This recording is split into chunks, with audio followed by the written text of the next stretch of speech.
Bonjour et bienvenue sur Yaxo Figurines. Alors aujourd'hui ça sera pas une leçon, ça sera une petite astuce pour savoir comment récupérer un pot citadelle sec. Alors j'ai vu de tout et de rien sur internet, j'ai vu beaucoup en fait des conseils par rapport à des produits lave-vitre où il y avait de l'alcool isopropanol dedans. Donc j'ai tout de suite pensé que c'était plus logique d'utiliser directement de l'alcool et de l'eau. Comme d'hab, je vous ai mis le lien de l'alcool et tout mon matériel en description. Commençons par prendre un récipient en y ajoutant 1 dixième d'alcool et 9 dixièmes d'eau. On parle toujours du mélange là? Non, parce que j'en connais qui ont la même proportion d'alcool. Pour un pot très sec, vous aurez besoin d'un outil métallique, d'un outil rotatif à main. De boulons? Oui, mais inoxydable. Pour une peinture pâteuse mais pas totalement sèche, vous aurez besoin d'un outil métallique et de billes inox. Comment tu différencies des peintures sèches et pâteuses? La peinture sèche en général craquele, et si on essaye d'enfoncer un outil à l'intérieur, vous n'arriverez pas à traverser la couche de peinture. Ah bah oui, pour être sec, là, c'est sec. Ne soyez pas radin dans la dose de mélange d'alcool que vous allez mettre. Dans ce pot, j'ai rempli à peu près 1 cm d'eau. Puis utilisez votre visseuse ou votre outil à main. Brassez votre peinture jusqu'à avoir un mélange homogène. C'est un peu comme la recette des îles flottantes.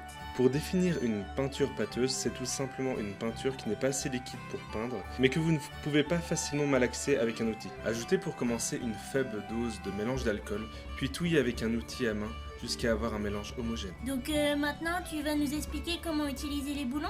Pour les boulons et les billes, elles sont toutes les deux en inox, ce qui fait que la peinture ne va pas les faire rouiller. J'utilise des boulons pour les pots très secs, pour que quand je secouerai le pot, les angles seront beaucoup plus efficaces pour mélanger le reste de la peinture qui peut être encore un peu épaisse. Il vous suffira plus que de secouer bien vigoureusement vos pots. Vas-y, secoue aussi fort que t'es bête. Une bonne solution pour vous éviter une tendinite, c'est ce genre d'appareil. Ce modèle-là vibre en faisant des rotations à 5000 tours minute. Il vous suffit de poser le pot dessus et il fera le reste du travail. Mais c'est génial ton astuce!